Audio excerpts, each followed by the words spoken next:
11 अक्टूबर 2018 की रात भारत के दक्षिण में बसे त्रिची शहर से दुबई के लिए एयर इंडिया एक्सप्रेस 611 रवाना होने वाली थी। त्रिची भले ही बहुतों के लिए जाना पहचाना नाम न हो, लेकिन यह तमिलनाडु का एक बड़ा और अहम शहर है जो चेन्नई से करीब 370 किलोमीटर दूर स्थित है। इसी शहर से उस रात यह उड़ान रवाना हुई और यहीं से शुरू हुई एक ऐसी कहानी जिसमें खतरा बाहर नहीं बल्कि सीधे कॉकपिट के अंदर छिपा था।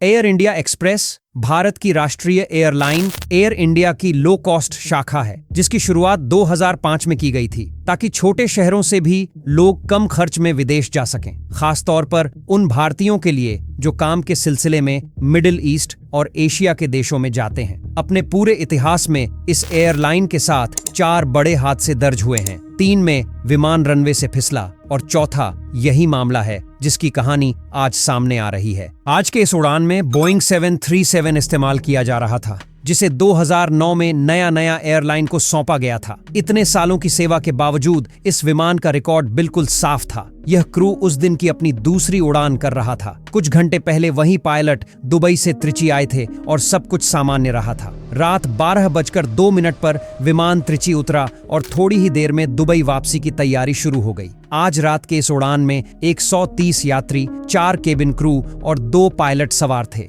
कॉकपिट में मौजूद कैप्टन 32 साल के थे और उनके पास 4000 घंटे से ज्यादा का अनुभव था, जबकि फर्स्ट ऑफिसर 51 साल के अनुभवी पायलट थे। दोनों का रिकॉर्ड पूरी तरह साफ था। कागजों पर सब कुछ परफेक्ट लग रहा था। अनुभवी क्रू, भरोसेमंद विमान और सामान्य मौसम। लेकिन असली परीक्षा अभी बाकी थी। उड़ान से पहले ग्राउंड इंजीनियर ने देखा कि विमान के पिछले हिस्से में दाहिनी ओर लगा एक लैंडिंग गियर टायर अपनी तय उम्र के आखिरी चरण में है। सावधानी के तौर पर वहीं टायर बदल दिया गया। इसके बाद विमान में फ्यूल भरा गया, सभी सिस्टम चेक किए गए और बाहर से सब कुछ बिल्कुल सामान्य दिख रहा था। मौसम भी साफ था, हवा शांत थी, इसलिए टेक ऑफ के लिए रनवे 27 चुना गया। टेक ऑफ से पहले फ्लैप्स सेट किए गए और जरूरी स्पीड्स निकाली गईं। इनमें सबसे अहम थी V1, यानी वह आखिरी स्पीड जिसके बाद टेक ऑफ रोकना खतरनाक हो जाता है। V1 के बाद पायलटों को हर हाल में उड़ान जारी रखनी होती है, क्योंकि रनवे पर रुकने के लिए जगह नहीं बचती। रात करीब 1:18 पर विमान को रनवे 27 पर लाया गया और कैप्टन ने थ्रॉटल आगे बढ़ा दिया।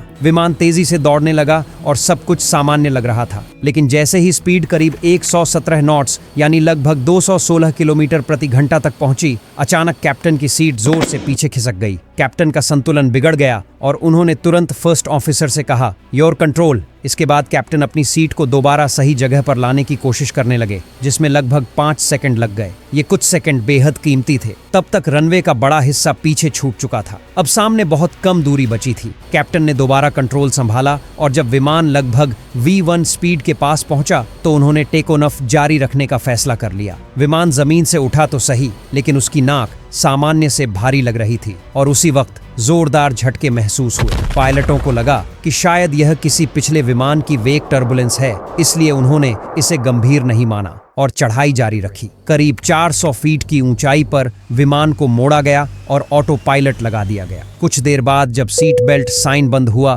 तो केबिन क्रू ने कॉकपिट में कॉल कर बताया कि टेक ऑफ के समय पीछे से जोरदार टक्कर जैसी आवाज आई थी। उसी समय जमीन पर हालात कुछ और ही कहानी बता रहे थे। कंट्रोल टावर को सूचना मिली कि रनवे के पास लगा ILS सिस्टम क्षतिग्रस्त हो गया है। फायर स्टाफ ने भी रिपोर्ट दी कि उन्होंने टेक ऑफ के वक्त सफेद धुआं और धमाके जैसी आवाज सुनी थी। इससे शक गहराने लगा कि फ्लाइट 611 उड़ान भरते समय किसी संरचना से टक्कर खाई है। करीब 1:24 पर एयर ट्रैफिक कंट्रोल ने एयर इंडिया एक्सप्रेस की फ्लाइट 611 से संपर्क किया। कंट्रोलर ने पूछा कि टेक ऑफ के दौरान उनका विमान रनवे के ऊपर बेहद कम ऊंचाई से गुजरा था। क्या सब कुछ सामान्य है? Air India Express 611 tower, you passed over the runway end at unusually low altitude. Confirm everything is normal. Cockpit से जवाब आया कि फिलहाल सब ठीक है, लेकिन महज 2 मिनट बाद कंट्रोल टावर की दूसरी कॉल आई। इस बार जानकारी ज्यादा गंभीर थी। फायर सर्विस ने बताया था कि रनवे 27 के आखिरी सिरे पर बनी एयरपोर्ट की दीवार को नुकसान पहुंचा है। पायलटों से दोबारा पूछा गया कि क्या विमान सुरक्षित है। जवाब वही रहा, सब नॉर्मल। उस वक्त तक विमान के किसी भी सिस्टम ने चेतावनी नहीं दी थी, लेकिन ऐसी कॉल किसी भी पायलट के लिए तनाव बढ़ाने वाली होती है। कॉकपिट में दबाव साफ महसूस किया जा सकता था, क्योंकि जिस समय फ्लाइट 611 ने टेक ऑफ किया था उसी के तुरंत बाद दीवार के टूटने की रिपोर्ट आना किसी और विमान से जुड़ा मामला लग ही नहीं रहा था। आखिरकार 1:31 पर पायलटों ने खुद कंट्रोल टॉवर से साफ साफ पूछा कि असल में हुआ क्या है। Air India Express 611 tower, low pass observed, boundary wall and localized antenna damage. Confirm status. जवाब सुनते ही तस्वीर साफ हो गई। टेक ऑफ के दौरान उनका विमान एयरपोर्ट के लोकलाइजर एंटेना से टकराया था और पास की दीवार भी क्षतिग्रस्त हो गई थी, जिसकी वजह से ILS सिस्टम काम करना बंद कर चुका था। यह जानकारी मिलते ही पायलटों ने एहतियातन 21,000 फीट पर लेवल ऑफ करने की अनुमति मांगी, ताकि रफ्तार कम करके सभी सिस्टम्स की गहराई से जांच की जा सके और लैंडिंग गियर नीचे करके उसकी स्थिति देखी जा सके। हैरानी की बात यह थी कि cabin pressure, hydraulic system, engine सब कुछ सामान्य दिख रहा था और लैंडिंग गियर भी बिना किसी समस्या के ऑपरेट हो गया। इसके बाद विमान को 36,000 फीट तक ले जाया गया और वहां भी दोबारा सभी सिस्टम चेक किए गए, लेकिन कोई साफ खराबी सामने नहीं आई। इन्हीं रिपोर्ट्स के आधार पर पायलटों ने फिलहाल दुबई की ओर उड़ान जारी रखने का फैसला किया। इधर जमीन पर कहानी बिल्कुल अलग मोड़ ले रही थी। करीब 25 मिनट बाद एयर इंडिया एक्सप्रेस की टेक्निकल टीम को रनवे 27 के उस हिस्से में बुलाया गया जहां नुकसान हुआ था। जांच के दौरान वहां कुछ ऐसे टूटे हुए टुकड़े मिले जिन्हें देखकर शक गहराने लगा कि ये सिर्फ एयरपोर्ट की संरचना के हिस्से नहीं है। ध्यान से देखने पर साफ हो गया कि इनमें विमान के एंटेना के टुकड़े शामिल थे और साथ ही कुछ हिस्से ऐसे थे जिनका ढांचा मधुमक्खी के छत्ते जैसा होता है। इन्हें हनीकॉम्ब स्ट्रक्चर कहा जाता है। ये स्ट्रक्चर बोइंग 737 के फ्यूजलाज यानी विमान के बाहरी ढांचे का हिस्सा होते हैं। अब तस्वीर बिल्कुल साफ थी। नुकसान सिर्फ जमीन पर मौजूद सिस्टम तक सीमित नहीं था, बल्कि उस विमान को भी पहुंचा था जो इस वक्त हजारों फीट की ऊंचाई पर उड़ रहा था। दोस्तों, वीडियो में आगे बढ़ने से पहले एक छोटी सी बात, अगर आपको यह वीडियो थोड़ा सा भी अच्छा लग रहा है तो कृपया लाइक जरूर कीजिए और अक्रॉस एयर चैनल को सब्सक्राइब कर लीजिए। और अब आते हैं उस पल पर जहां सब कुछ बदलने वाला था। ऐसी स्थिति में अगर विमान को आगे उड़ने दिया जाता तो यह खतरा किसी भी पल गंभीर रूप ले सकता था। ऊंचाई पर दबाव बदलने, तेज रफ्तार या टर्बुलेंस के दौरान फ्यूजलाज में आई हल्की सी दरार भी बड़ा रूप ले सकती थी। इसी वजह से जब फ्लाइट 611 भारत की हवाई सीमा पार कर ओमान के एयर स्पेस की ओर बढ़ रही थी, तभी एयर ट्रैफिक कंट्रोल के जरिए पायलटों को सूचना दी गई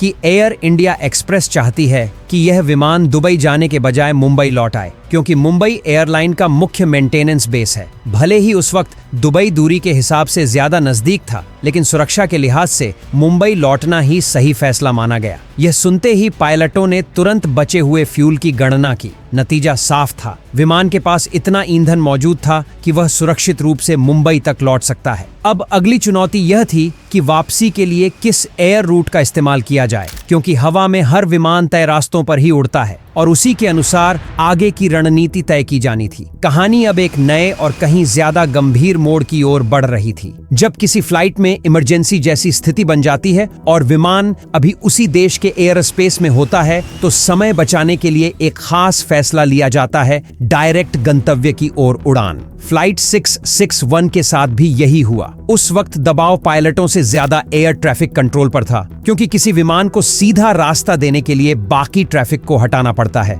ओमान एयर ट्रैफिक कंट्रोल से संपर्क के बाद थोड़ी ही देर में फ्लाइट 661 को मुंबई के लिए डायरेक्ट क्लियरेंस मिल गई। पायलटों ने विमान को लगभग 35,000 फीट पर स्थिर किया और बिना देरी के मुंबई की ओर मोड़ दिया। कुछ समय बाद विमान मुंबई एयरपोर्ट के पास पहुंचा। रनवे 09 पर लैंडिंग की अनुमति दी गई और एहतियातन फायर ब्रिगेड को पहले से अलर्ट कर दिया गया। सुबह करीब 5:38 पर विमान ने सुरक्षित लैंडिंग कर ली और टैक्सी करते हुए पार्किंग बे तक पहुंच गया। राहत की बात यह रही कि इस पूरे घटनाक्रम में न तो किसी यात्री को और न ही किसी क्रू मेंबर को कोई चोट आई। पहली नजर में यह हादसा बहुत बड़ा नहीं लगता, मानो थोड़ी बहुत मरम्मत के बाद विमान फिर उड़ सकता हो। लेकिन असली सच्चाई तब सामने आई जब इंजीनियरों ने बारीकी से जांच शुरू की। सबसे पहले विमान के नीचे लगी लाल बीकन लाइट पूरी तरह टूटी हुई मिली। यही लाइट इंजन स्टार्ट से लेकर इंजन बंद होने तक जलती रहती है, ताकि जमीन पर मौजूद लोगों को विमान की मूवमेंट का पता रहे। लेकिन असली खतरा तब सामने आया जब विमान के ढांचे की गहराई से जांच की गई। टेक ऑफ के दौरान जमीन और लोकलाइजर एंटेना के बेहद पास से गुजरने वाला निचला हिस्सा बुरी तरह क्षतिग्रस्त पाया गया। ये सिर्फ पेंट या खरोंच का मामला नहीं था। बाहरी बॉडी उखड़ चुकी थी और अंदर का हनीकॉम्ब स्ट्रक्चर साफ दिखाई दे रहा था। यही वे टुकड़े थे जो रनवे के आखिर में बिखरे मिले थे। लैंडिंग गियर के पास और पीछे वाले कार्गो डोर के आसपास भी गहरे निशान पाए गए। जांच में यह भी सामने आया कि विमान के पिछले हिस्से के नीचे लगा टेल स्किड जोरदार टक्कर का शिकार हुआ था। टेल स्किड एक सुरक्षा उपकरण होता है जो टेक ऑफ के दौरान पूंछ जमीन से छू जाने पर नुकसान कम करता है। इस पर लगा हरा निशान पूरी तरह घिस चुका था, जिससे साफ हो गया कि विमान को टेल स्ट्राइक हुआ था। एक ऐसी स्थिति जिसे बेहद खतरनाक माना जाता है। आमतौर पर टेल स्ट्राइक तब होता है जब विमान की नाक बहुत तेजी से ऊपर खींची जाए या परफॉर्मेंस कैलकुलेशन में चूक हो। इतना ही नहीं, दाहिने इंजन का काउलिंग भी गंभीर रूप से क्षतिग्रस्त मिला, जो लोकलाइजर एंटेना से टकराने का नतीजा था। राहत की बात यह रही कि इंजन उड़ान के दौरान काम करता रहा, क्योंकि अगर यह नुकसान हवा में और बढ़ जाता तो हालात बेहद भयावह हो सकते थे। पीछे के दोनों पहियों में प्लास्टिक की जाली फंसी हुई मिली, जो संभवतः रनवे के अंत में लगी बाढ़ से टकराने के दौरान लिपट गई थी। सौभाग्य से यह जाली ब्रेक सिस्टम में नहीं फंसी। इसके अलावा बाईं ओर के हॉरिजॉन्टल स्टेबलाइजर पर भी गहरी फटने जैसी क्षति पाई गई। इन सभी नुकसानों को एक साथ देखा जाए तो साफ समझ आता है कि यह घटना मामूली नहीं थी। हालात अगर थोड़े भी और बिगड़ते या समय पर सही फैसला न लिया गया होता तो फ्लाइट 611 की यह कहानी एक बड़े विमान हादसे में बदल सकती थी। अगर यह घटना आपको सोचने पर मजबूर कर गई तो अगला वीडियो जरूर देखिए, जब एमिरेट्स फ्लाइट 407 मौत के बिल्कुल करीब पहुंच गई। पूरा वीडियो देखने के लिए यहां क्लिक करें और मैं आपसे 1 सेकंड बाद वहीं मिलूंगा।